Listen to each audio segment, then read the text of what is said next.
You're listening to The Future of Food Is You, a production of the Cherry Bomb Podcast Network. I'm your host, Abena Anim-Somuah, and each week I talk to emerging talents in the food world, and they share what they're up to, as well as their dreams and predictions for what's ahead. As for me, I'm the founder of The Eden Place, a community that's all about gathering people intentionally around food. I love this new generation of chefs, bakers, and creatives making their way in the worlds of food, drink, media, and tech. Today's guest is Kristen Barnett. Kristen is the founder and CEO of Hungry House, a New York City-based startup that partners with digitally native chefs and food personalities to bring their culinary ideas to life. I'm excited to chat with Kristen about her transition from consulting to culinary, the creator economy, and the new model for ghost kitchens. Don't know what a ghost kitchen is? Stay tuned. The Cherry Bomb Podcast Network has another show I'd love to tell you about. It's called She's My Cherry Pie, and it's all about baking. Each Saturday, host Jessie Sheehan chats with world-class bakers and does a deep dive into their signature baked goods. If you love baking, this is definitely the show for you. It's also a relaxing listen and pairs perfectly with your morning coffee. I love this show, and I think you will too. You can catch Jessie in conversation with baking experts like pastry chef Claudia Fleming, sticky bun savant Joanne Chang, macaron queen Christina Ha, and more. Listen wherever you get your podcast. You can also find the transcripts on cherrybomb.com. One other thing, I would love a rating and a review for The Future of Food Is You. Tell me what you think so far since we're a new podcast, and let me know of any suggestions for future guests. I'd love to know your thoughts, and thank you in advance. Thank you to Kerrygold for supporting The Future of Food Is You. Kerrygold is the iconic Irish brand famous for its rich butter and cheese made in Ireland with milk from grass-fed cows. Let's talk butter first. There's a Kerrygold butter for all of you out there. From soft and spreadable butter in a tub to sticks of salted or unsalted. A perfect measurement option for foolproof cooking. There's a Kerrygold butter blended with olive oil, which is about to become your pantry essential. My go-to is a traditional block of Kerrygold unsalted butter foils. Perfect for baking because of that higher butter fat content and because I can control the amount of salt in the specific recipe. Then there's Kerrygold cheese. The options go way beyond their classic Irish cheddar. There's Kerrygold Blarney cheese, which is a Gouda style. Kerrygold Dubliner, sweet and nutty with a bite similar to aged Parmesan. Kerrygold Skellig, a tangy take on cheddar, and the rich and delicious Kerrygold Cashel Blue farmhouse cheese. For the best cheese board, just accompany these with some grapes, your favorite crackers, and some funky jams for contrasting vibes. You're all set. If you haven't tried Kerrygold yet, don't delay. The future is now. Look for their butter and cheese at your favorite supermarket, specialty grocery store, or cheese shop. Visit KerrygoldUSA.com for recipes and product information. Now, let's check in with today's guest. Kristen, welcome to the Future Food Is You podcast. Thank you so much for having me. Tell us about your childhood and how food showed up in your life. Great place to start.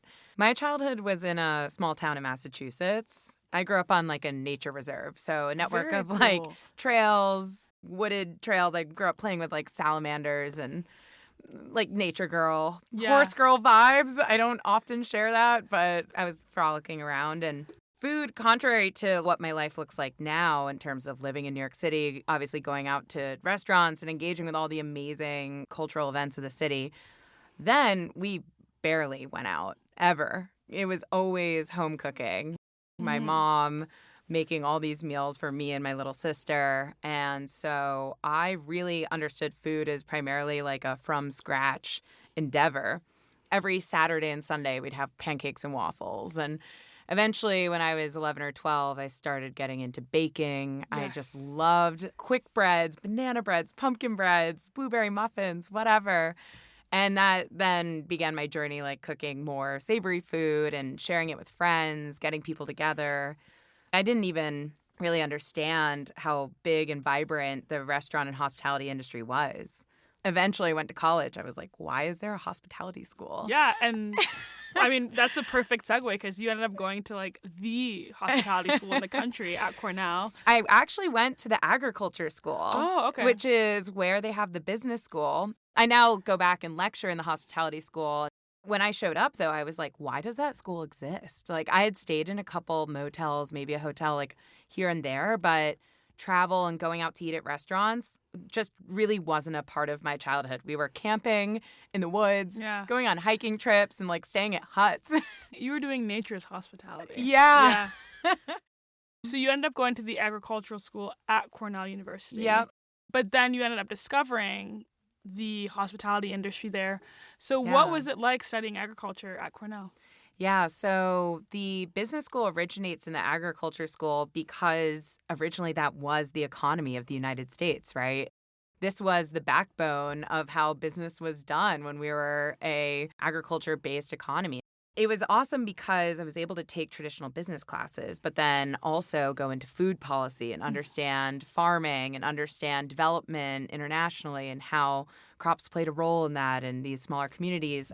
And so it was this balance where I started to actually go deeper from an intellectual perspective on food. And so I would take classes at the hotel school when I could. I had this amazing senior year project where I did a whole paper just on the growing cider industry, hard cider was starting to take off then. Perfect for that part of the country too. Yeah. I was really fortunate to get that like traditional business education, but then because of the breadth of the program at the school, like go really deep into food in addition to that. Yeah. What were some of the classes you took at the hotel school? I'm always so intrigued. It was about future trends in food and beverage, but my actual favorite class was in the agriculture school, and it was about grocery stores. I love grocery stores. What do you learn? Do you have to go to a grocery store for class? You're just like... I wish I would have. Yeah. No, but it was run by this amazing guy, Rod, and basically he'd bring in executives from Kroger, Costco, and they would talk about trends they were seeing in consumer behavior. My favorite parts were learning about the growth in white label products, like Trader Joe's model. Costco even. Yeah, and then Costco building these huge brands and sourcing almonds from Africa and like what that meant to their supply chains and the goals there. It was a big change then because white label products by grocery stores originally had always been seen as these like off-label things and then Wegmans started doing it at Trader Joe's and now it's like normal, completely normal to buy a grocery store branded bag of something, right? It was cool, like, probably studying that about 10 years ago and seeing it really come to fruition. That's amazing. I'm sure he wasn't like, meet me in aisle 7 for class. I mean, that's like what I was thinking. I think I did go to an Aldi in Ithaca, New York, though. I don't know if you've ever been to an Aldi. I've been to Aldi and to Ithaca. In the grocery store, it's like we were studying aisle design because you can only go one way through it. Yeah. Anyways, fascinating. One of my favorite books that I've read is The Secret Life of Groceries by Benjamin Lohr, I believe. I would love it, I'm sure. Oh, you would. That book, I've always loved grocery stores. I'm the person on vacation who's like, gotta museum, grocery store, restaurant. And it's so fascinating how much they've shaped food culture and all that. But before you get into food, I feel like many people on the podcast, you had another life in consulting. Yes. Did any of the things that you learned in consulting help spur the motivation to get out of there and start doubling down in food? Yeah, I mean, really what consulting did for me was, and I will acknowledge it was an amazing place to start my career, of course. Like I learned incredibly structured thinking, like deep analytical skills, and all of that ended up really aiding me later on. But it, for me, pushed me physically in a way that I couldn't actually handle. Like, the reason I work in the food industry is because I have chronic Lyme disease, actually. And so I got diagnosed very late while I was in college. Much of my college years were spent on multiple rounds of antibiotics, combining antibiotics and antimalarials, just trying to feel better. And I really struggled. I was somewhat better, and I started my job at the Boston Consulting Group here in New York. With all the travel and the stress of being a first-year associate, it's a pretty intense role. Not easy. Yeah. I ended up relapsing really bad. Oh, I'm really sorry to hear that. It was shocking just how quickly it was happening. I couldn't stay awake more than like 45 minutes at a point. I couldn't walk more than a block without just excruciating pain. And I had done years of antibiotics at that point. And I was like, okay, there's got to be a different way. This is insane. The side effects are terrible. I keep getting sick anyways. And so I, quite honestly, very desperate, turned to dietary change. I ended up going to this very alternative program, predominantly for chronically ill cancer patients, but they were experimenting with the effects on Lyme. And it was a raw vegan program for 20 days. Wow. Truly raw vegan, so like no sugar, no fruit even. Nothing processed or cooked. Nothing processed. Like dessert was eating a raw piece of corn on the cob. Like it was... Is that good for your body? At that point, yes. Okay. Like I was like, this is dessert. Wow. But it didn't matter because I was like desperate. It was truly food as a medical intervention, not just like food as wellness. And it was fascinating. And in 20 days, I was able to walk without pain. Miracle. That's incredible. After that, you then end up going to work at Dig. Yeah. I was like, wait, I got to go see what this is all about. Yeah. No, it was more like I felt like I had found my passion. Like it was the sign. You can dedicate your brain to like solving these problems, and you're probably going to actually enjoy it and be happier and healthier if you follow this passion. And so I decided at that moment I wanted to understand how to do good food at scale. What does that look like? That's what took me to Dig. Yeah. And so you were at Dig while it was still digging. Yes. Yes. Still at the end. Yeah. And now it's just Dig. Yeah. And you were the director of strategic operations. Yes. What does that mean? It's a really great catch-all phrase used in a startup when a lot's going on and a lot of problems to fix. I came in at a really fortunate time, I felt, where I saw the company triple in size over the 3.5 years I was there. And I did everything from running the whole supply chain with only 4 months experience, then ultimately supporting the entire menu development process with the chief culinary officer. So having a yin-yang relationship where I could be the project manager for all of those different initiatives we had going on. And then ultimately was overseeing the ghost kitchen and food delivery business, which was exploding at the time. This is like 2018, 2019. And I started to see just how important the shift that technology was having for all of us, like how big that impact was for consumers and our business. That's incredible. So that was the impetus for you deciding to work in ghost kitchens. Can you tell our audience what a ghost kitchen is? Sure. So a ghost kitchen is typically known for being a restaurant that you can order from. I'm doing like air quotes, restaurant that you can order from that doesn't have a storefront. So you can access it online for delivery on the apps usually, and you can have the food delivered to your home, but you might not be able to go visit it or actually go and eat in at that location. What sparked the inception for ghost kitchens in the restaurant world? Well, I think that a lot of it was consumers discovering the power of food delivery and the convenience of it. Originally, for me, food delivery as a consultant and an intern in finance and all that, it was like the late night bites you'd get at the office, and that's the only real time you did it. And consumers themselves, just restaurants, the good restaurants, like maybe weren't available. Not everyone was doing it. There weren't courier networks. Like you have to think, 10 years ago, DoorDash barely existed, maybe. There was incredible product market fit for consumers who wanted this type of convenience. And in the beginning, obviously, investors saw this rapid fire growth that was primarily like led by DoorDash, but also then Uber Eats. They were able to put so much cash into these companies that consumers also didn't have to pay fees. So it kind of was the same price. And you're like, whoa, this is so convenient, not that expensive. It really just caught on like absolute wildfire. For restaurants, this is like a roundabout answer to like ghost kitchens and how we arrived there, but restaurants then suddenly had so much delivery demand and it was incongruent with their existing operating model. So what you had was couriers like battling the lines of customers at lunch to pick up food, and customers being like, oh my God, this is like terrible and it's crowded, and the tickets not being like managed correctly on all the different sales channels. They were trying to make all this food off the same lines. It was very chaotic. And so a lot of restaurants who saw success with their food selling on delivery were like, what if I put all this demand into a dedicated kitchen that can actually support this operating model, like this business model selling food online? And that's where a lot of the ghost kitchens started to proliferate, was actually a solution to offloading excess demand and making sure that from an operational perspective, you kept your business highly organized to meet the various needs of your different customer bases. You know, you talked a little bit about supply chains. How did working in supply chains help inform how you wanted to decide working on ghost kitchens? for me, it's been this journey of answering that question of like how to make really good food at scale.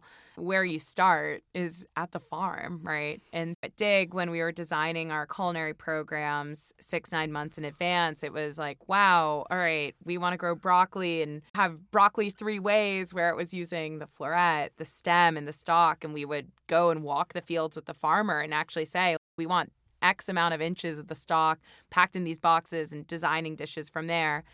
But then as I got further in the journey at Dig, I realized, well, actually, good food at scale is about how you communicate it and get it to customers.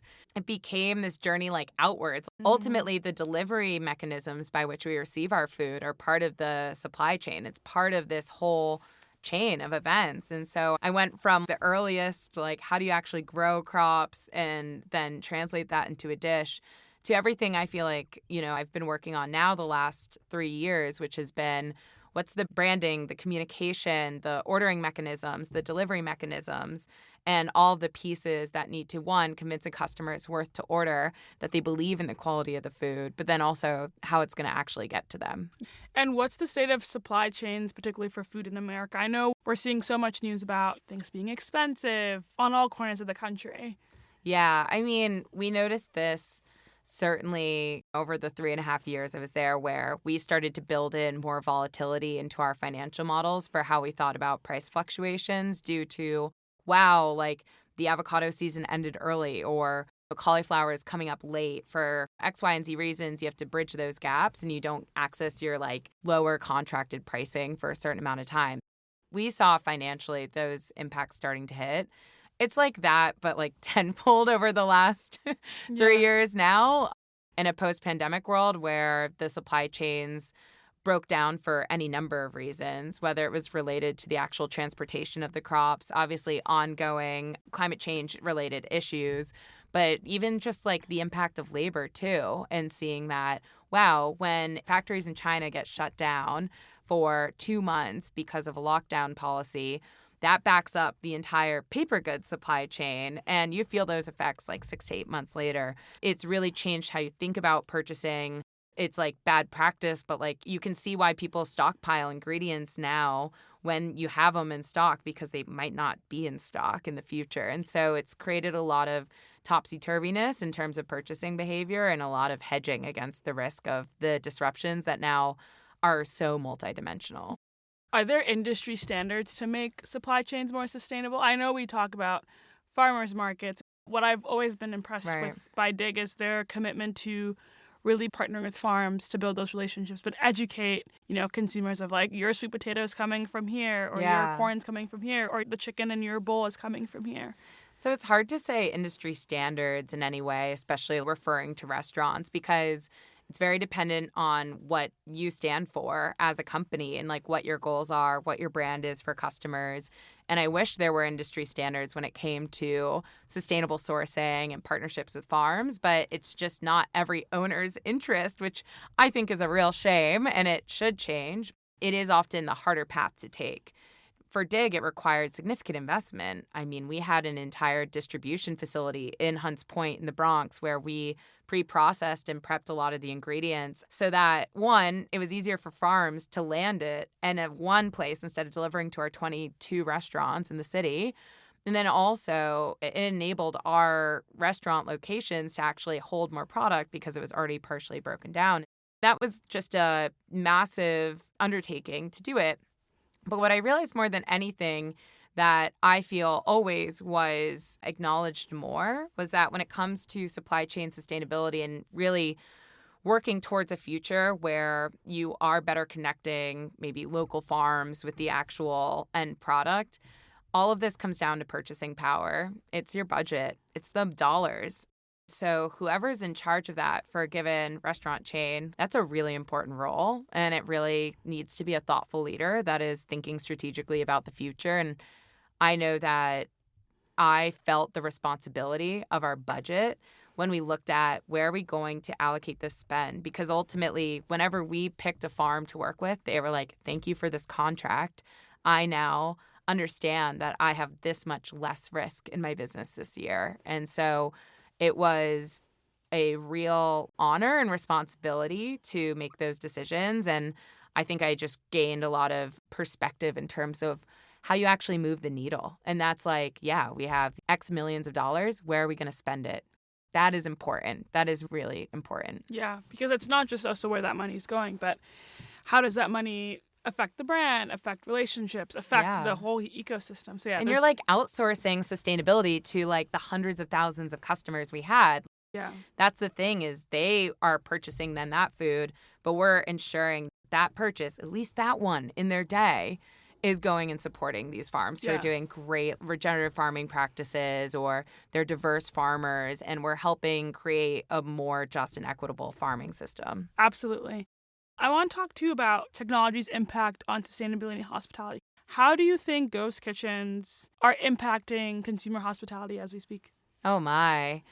Well, I think it's both been good and bad because the systems were not built to handle these like tech-enabled restaurant brands and ghost kitchens without a storefront, right? I remember back in 2019, there was actually a hearing on ghost kitchens in New York City that the founders of the company I was working for at the time, Zool, they were there, as well as a couple of reporters. Oh, wow. And it was looking at some really interesting dynamics that had popped up, which was, all right, you're cooking out of this like unlabeled kitchen, essentially, anywhere, right? No storefront, whatever. You could be cooking under 10, 15 different brands, but when consumers go and look up on the DOH website, what's the health score, none of those brands will exist. There was a lack of transparency and also a lack of understanding by our city government on like how to actually really regulate and create awareness of what these new business models are. In terms of how they've shifted maybe sustainability or not, I mean, I think initially it was not a great thing because there wasn't transparency. And so in terms of being able to hold brands to standards or really understand what's going in the food and where it's coming from, some very basic questions like couldn't be answered about a lot of the brands that were popping up in those early years.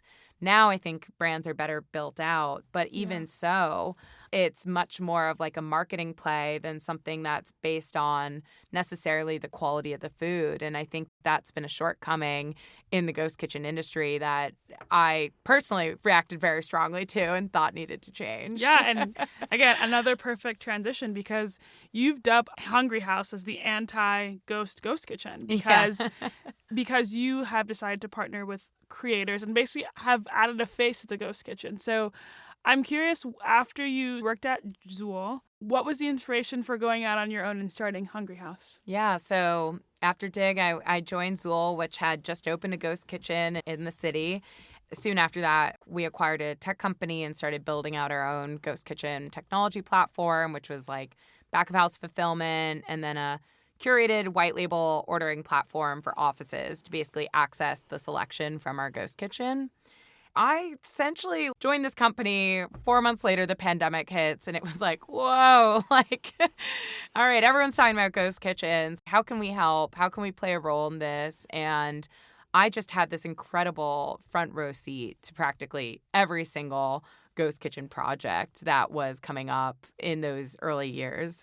Understanding that there was, I felt like always creativity being left on the table. Like I saw DJ Khaled launches Another Wings and Mariah Carey has cookies and Mr. Beast Burger obviously is the biggest like ghost the kitchen flagship brand. Ghost kitchen, yeah. I really saw the power of existing in this digital-only world and leveraging these built-in audiences that these people had to sell food digitally. For me, it felt, wow, that's a really obvious thing to do because they're going to primarily promote it through social media. And then you click and you're like suddenly on DoorDash ordering that burger. Mm-hmm. All of the actual food was very simplistic, usually commoditized, frozen chicken wings like dropped in a fryer or burgers. And they're being licensed to all these restaurants across the country, so you don't really know who's cooking it. The quality of the beef doesn't matter. Where the chicken wings are coming from, who knows? They're frozen, whatever. I thought, wow, this is so inspiring from a marketing perspective, but it's built on kind of a low quality or like a quick and easy approach. Like they had certain operational constraints that made it so that, yes, that's how they need to cook their burgers. That's how you need to do those chicken wings. And I started to get approached by more and more of my friends who were culinary creators, who were chefs, who had cookbooks, or maybe a restaurant and then maybe not, or just pure play influencers. And they were like, hey, kind of feel like I should work with a ghost kitchen. I'm going to be on this TV show next month, and I don't have a restaurant to market, but what if I could still sell my food? What's my product? And kept getting this inquiry. And so I was like, who could they work with? And I didn't really have a good answer. None of the ghost kitchens for me at the time felt like something I would peg my personal brand to. And I felt like none of them were actually targeting culinarians, like chefs who care about quality and transparency. When you work in food, you're doing it out of passion, out of telling a story. Ghost kitchens at that time, this is 2020, 2021, it felt honestly like a lot of tech bro nonsense. I mean, that's how some of this stuff starts, right? Yeah. No, but and like, there's you no know, heart. There's no heart in it. Yeah, I was like, where's the soul? Where's the story? Like, exactly. I love the tech. I think it's fascinating. I'm working in this space, but you can't just like algorithm optimize everything. Especially food. Mm-hmm. And so I was like, man, someone's going to start this, right? And then no one was starting it. So I was like, well. Looking around in the room, you're the only one. I guess one. I'm going to, yeah. And so we got acquired by Kitchen United, a larger ghost kitchen player. And so it was a really perfect jumping off point for me to imagine finally starting my own company, which I'd always known I wanted to do. Yeah. For me, it felt like a real gap to come in and fill. I love Hungry House, not only because you're giving creators a chance to showcase themselves, but also the food that you have. I've been so lucky to try some of the stuff by Woldy Kusina, who's one of the chefs there, and Chile con Miel, who's another great chef there. And it's been amazing. It's like something that you'd get at a Sweet Green or a Cava, but it's nice to know that, oh, wow, this creator that I've been following for so long, this is their personality in their food. I'm curious to hear why it was important for you to create a healthy ghost kitchen. Well, it's not exclusively healthy. We do have burgers. I think that it's important to have a whole range of offering here. Or health forward. Let's health forward, or even just higher in quality. I'm proud of our burgers and the sourcing of the ingredients and every component of that for that brand. And I wanted range. We have this amazing breadth on the menu. The thought behind that was I felt like there were so many food stories to tell online, so many incredible voices that are leading the charge on social media and shifting the way that we think about food and culture. And these stories could benefit from having a platform to actually share that food in a physical way with people. Ultimately, being culinary voices, it's about the food. We really initially took steps to find creators who first really identified with a lot of our values and understood what we were trying to do. We are doing something completely new, But what we care about is quality and the supply chain and diversity of voices, and then ultimately the transparency so that we all can acknowledge that we're building this together. And we've been really fortunate to find some incredible people to partner with on this mission. And in honoring each of their voices, we've been able to make a ghost kitchen that, one, is much higher quality in terms of the food. I think that's important just because they are culinary voices, right? And this is what I want to eat. Great. And then obviously the people themselves anchoring the brands. It gives food meaning. Yeah. And without that, like, we'd all be chugging Soylent. And that's not good. Not in this house. Yeah, not in this house. That's right. I'm so fascinated by the creator model. I'm curious to hear, how do you decide on the creators that you want to be partnered with? Yeah, so we've been really fortunate in that all of our creators thus far have been referrals or inbound. So we already know to a certain extent they've like self-selected for really identifying with the things that drive our company forward as Hungry House. We typically are looking for creators that are up and coming and known in New York. So we really feel like food is a local game. You have to plug into your community and resonate in that way. And so working with chefs who have done pop-ups before in New York or have a broader presence here has been really important. We've done a range in terms of follower accounts. That's like actually not that important to us because more than anything, it's about the concept and the person. And so we've allowed ourselves to not be so formulaic about that.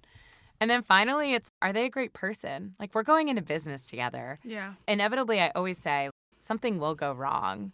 I want to know that you and I can look at each other in the eyes and say, I believe you did your best and we're going to fix this. And that is a level of trust that I think has to underpin every relationship. And we look to establish that really early on and understand that we're here. We invest a lot in each brand. I'm dedicating R&D from like my culinary team. We're training our staff in the kitchens. They're getting really hyped. We're obviously dedicating a lot of marketing to telling their story as well. And so we look for an even exchange and the understanding that we both together are going to uplift this narrative. And it's a very collaborative effort. That's so beautiful. I'm really curious to hear, how do you scale a creator's concept? Because again, a lot of these creators, their offerings are incredibly visual. Yeah. It's what we're seeing on Instagram. There's a little bit of embellishment. There's a little bit of editing involved for color brightness or for whatever the recipe is meant to be. So how have you supported creators like the translation? And getting, what looks like something on screen to something that is being able to produce 70, 80, 90 times over in a day? Yeah, so that process is really important, obviously, as you can imagine. Definitely. But it's actually better and easier than if I were trying to replicate a restaurant into a ghost kitchen setting. Interesting. So let me tell you, what I saw a lot in the ghost kitchen space 2020, 2021 was all these restaurant brands being like, wow, I could license my brand into a ghost kitchen operator in this market and test it out. But the problem is that as a restaurant, you have pretty formulaic IP, right? We're in the game of IP, intellectual property, really acknowledging chef as artist, and they are like creating this and it's special and you need to honor it. When you're copying a restaurant, it's pretty set in stone. And so you actually have more room for error in the eyes of the consumer because they've already experienced perhaps in an in-person setting, in a dining room with the server and the menu, and then they get something from a ghost kitchen. They're like, wait, this doesn't match up. And so you're much more susceptible to issues. So what we identified was actually like working with creators with more malleable IP.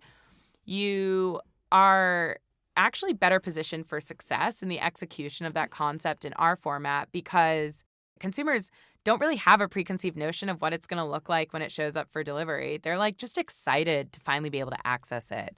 We'll take inspirational elements from pop-ups the chef's done before or recipes that are on their blog or posted on other websites, but ultimately it's going to look different. And we actually like that a lot because it might have been served family style, but we're trying to make food accessibly priced for the everyday consumer. And so we always ask, what if that was translated into a cafe? What if you had a cute little cafe and you had 100 of them? What would the food be there? We imagine for them, too, our prompt is, you're a celebrity chef. You now have 100 cafes. What's that cute little menu going to be? Knowing that you're still going to go crazy at your pop-ups and it's going to be all these incredibly bright, vivacious images and plating that's nuts. And that's what it should be. And because that's a really important part of your brand. But this is also one expression of the brand, just through a very specific channel. Yeah, that's so exciting. And I'm curious how your creators or the creators you've partnered with have thought about the partnerships model that you've set up. So we enter into a royalty structure. And so essentially when we win, they win. I always look for this in business, like how can we align incentives here? So it's quite simple. The more items they sell, the more that they get paid out on a given month. The structure themselves, like this is oftentimes the first time they might be entering into something like this. So we really work to make sure that the contract feels fair. Both of us, if it's like going wrong, can get out of it at any time. We don't want to force anyone to work with us. We really want this partnership to work. And so we structure it that way. Yeah. That's so exciting. And you mentioned that a lot of your creators have been inbound or referrals. Are there any creators that are out there on the scene right now that you would love to do a partnership with for Hungry House? Yeah. I mean, I would love to work with Dan Pelosi from Grossy Pelosi. I adore him. Oh, my God. Yeah. I just already can see that menu. It'd be so fun. Or even like a Sophia Rowe. I mean, her food for me is, I don't even know how we would translate it. It's so beautiful. And I just love the way that she like makes the videos in an apartment. Me, so I'm obsessed. Well, we're manifesting that. Yes.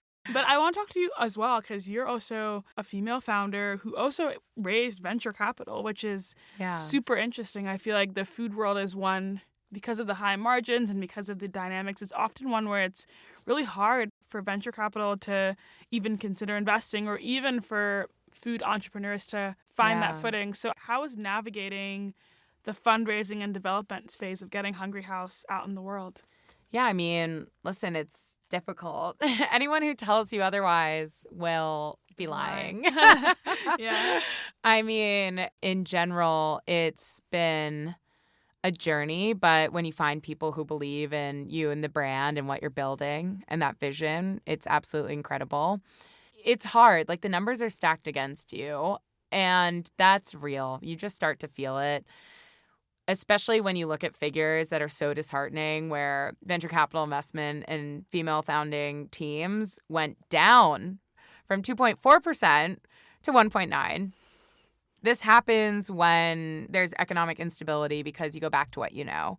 That's not even talking about like the conversations I'm having with people about work for DEI on boards and getting women on boards and making sure that corporate leadership is diverse.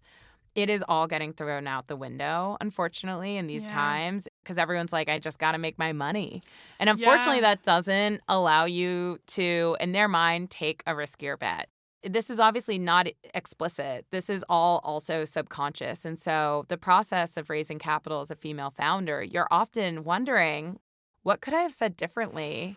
Because you're going to get perfectly constructed, thoughtful feedback on why they didn't invest in you. But then at the same time, you're going to probably go and see a peer's company who it might be male founded and they did raise 3x as you.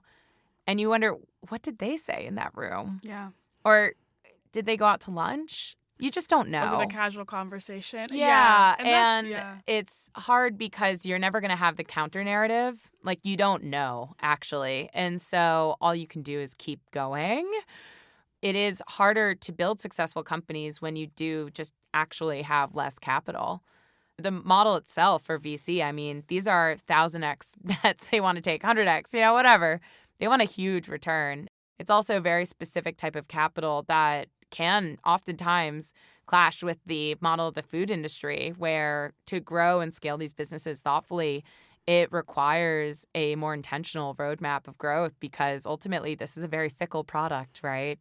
Oftentimes also really impacted by the people on your team that are involved in the production of it.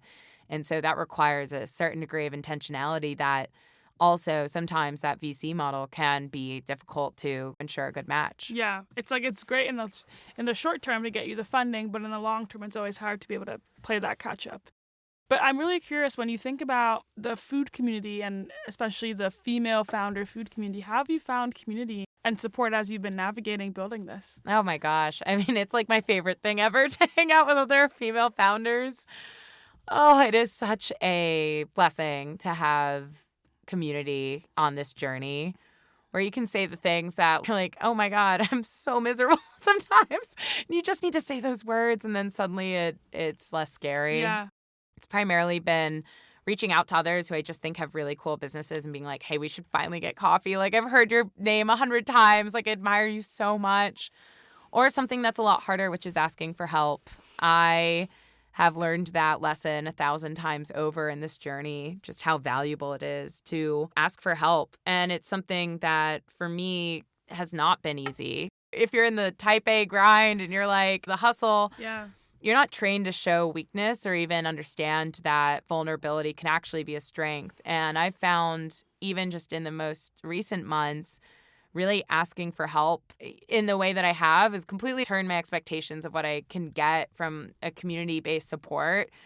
It's turned it on its head, because I realized that being vulnerable and asking for help actually just has made me more confident in myself, because I've had more people to validate that I am okay, like that I'm doing a good job. And as a solo founder too, or female founder, you just never hear those words.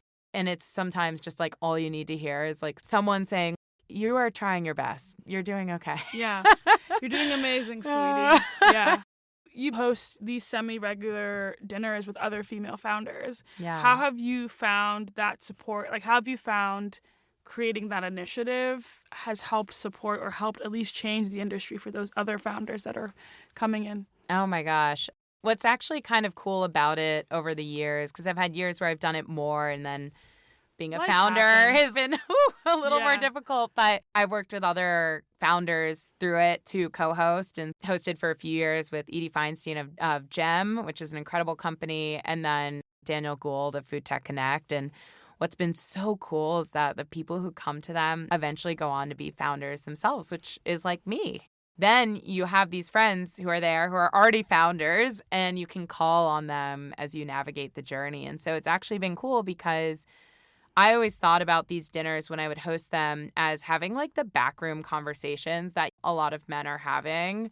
But because we are a rarer breed, like we just have less access, one, to those spaces, but also containers that are just female founders. You finally have a space to talk about business. And that's the prompt and the context. We're all here doing something meaningful. Let's talk about your equity package. Let's talk about navigating something with a board member. Let's talk about these things in a more casual setting over a glass of nice natural wine.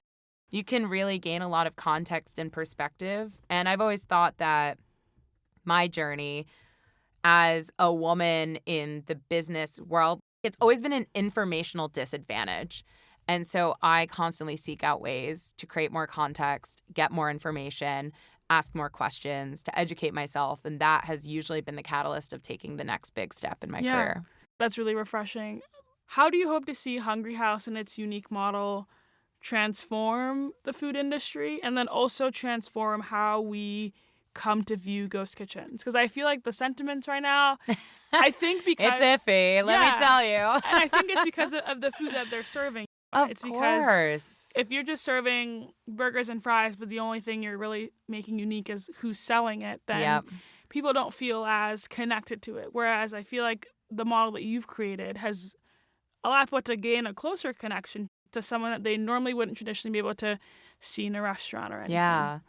So starting with the first part of that in terms of the food industry, I think that we are in the midst of a huge shift where culinary voices that traditionally would have been anchored by a restaurant are now like floating out in the world, building these crazy omni-channel careers that are so diverse in terms of the types of projects you can take on, and yet still largely unrecognized by the traditional food industry. I think that divide is starting to get bridged a little bit, but I believe that honoring the voices of this next generation that are using social media in this way is a valid and important endeavor. And more systems need to be created to support these voices that also, let's be real, are more diverse than the past because they are no longer getting forced to come up through these like French-trained, white male-run kitchens that historically have been incredibly toxic and disenfranchising environments for the younger workers that come up through them. As we engage in this shift, I hope that Hungry House is lending culinary credibility to this next generation, saying these voices matter. We need to support them. We need to honor their stories. And let's go deeper in understanding why they are telling the stories that they are and what it can mean for our collective food future. We're getting to learn about so many different types of cuisine, how it's passed down through generations. I'm just obsessed with it all, you know? And like, I feel so fortunate and so lucky to be in a position where I can help push those stories out there further. So I hope that we're a part of that shift towards a more diverse array of voices in the room that maybe came from restaurants or didn't. Regardless, are valid and important. In terms of how we can change the ghost kitchen industry, I mean, I launched hot out of the gate calling myself the anti-ghost kitchen, and it really, for me, was like a call to action saying, hey, industry, like, I love you, I am you, like, I am a ghost kitchen, and yet I think we can do better by consumers to really focus on quality and the stories that underpin the food we're putting out. I think that ultimately you need to anchor any food item out there by a reason to believe. And I felt that was missing. I didn't really believe in any of the food that my industry peers were pushing out there. And I know that we have been referenced as a model. We're really the first ghost kitchen company that has a consumer brand as Hungry House. Consumers know it. They can walk up and pick up the food. I wouldn't do that for any of the other ghost kitchen companies out there because their brands don't mean anything to me. They don't have a unifying approach to why that food exists within their premises. And I hope that we can continue to stand for something in a way that proves to others it is possible to be playing in a completely tech-driven environment, but still find soul and also create products of quality. What's the future of Hungry House? You're 2 years in. You've built such great partnerships. You're allowing these creators to have a tangible means of expressing themselves. Where do you see Hungry House in the next 5 to 7 years?